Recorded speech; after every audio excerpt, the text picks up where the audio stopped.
छत्रपती संभाजीनगरमध्ये ठाकरे गटाचे आमदार आदित्य ठाकरेंविरोधात भाजपनं जोरदार आंदोलन केलं। या आंदोलनावेळी ठाकरे गटाचे कार्यकर्ते आणि भाजपचे कार्यकर्ते आमने-सामने आले। भाजप कार्यकर्त्यांनी दिशा सालियान प्रकरणी घोषणाबाजीही केली। जळगावमध्ये पंतप्रधान नरेंद्र मोदी आलेले असताना ठाकरे गटाचे आमदार अंबादास दानवेंनी आंदोलन केलं होतं आणि त्या आंदोलनाला उत्तर देण्यासाठी भाजपनं संभाजीनगरमध्ये आदित्य ठाकरे ज्या हॉटेलमध्ये थांबले होते त्या हॉटेल बाहेर मोर्चा काढला।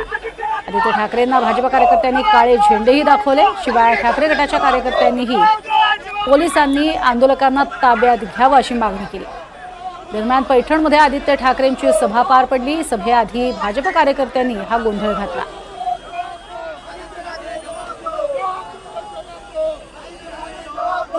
अंबादास दानवे हे देखील यावेळेला आक्रमक झालेले होते आणि भाजप कार्यकर्ते आणि ठाकरे गट हे आमने सामने आलेले पाहायला मिळाले।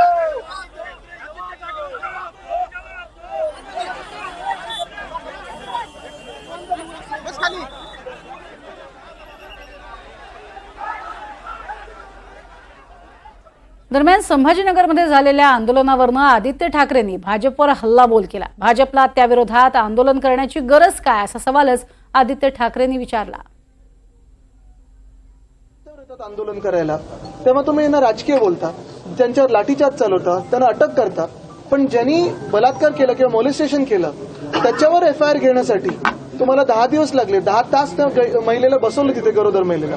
आम्ही त्या विरोधात आंदोलन करतोय। बरं, परवाचा पण जो बंद होता तो राजकीय नव्हता। जो बंद आम्ही पुकारला होता, नंतर हायकोर्टाने आम्हाला सांगितलं तर आम्ही बंद मागे घेतला आणि आंदोलनं केली, पण ह्याच्यात देखील कुठेही राजकीय नव्हतं। आम्ही एका पक्षाच्या विरोधात नाही तर त्या विकृतीच्या विरोधात आंदोलन केलं होतं। आणि तुम्ही लक्षात घ्या, फरक हाच आहे, महाविकास आघाडीने विकृतीच्या विरोधात आंदोलन केलं, भाजपाने विकृतीच्या बाजूला राहून आंदोलन केलं आमच्या विरोधात। भारतीय जनता पार्टीकडे सध्या काही काम नाही।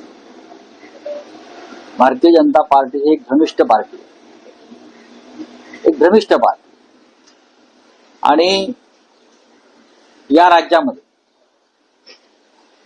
यांचं सरकार आल्यापासून महिलांविरुद्ध अत्याचारामध्ये वाढ झाली, अल्पवयीन मुलींच्या संदर्भात अत्याचारात वाढ झाली। बदलापूरची घटना घडल्यानंतर महाराष्ट्रात मागच्या 8 दिवसामध्ये 27 ठिकाणी लहान मुलींवर अत्याचार झाले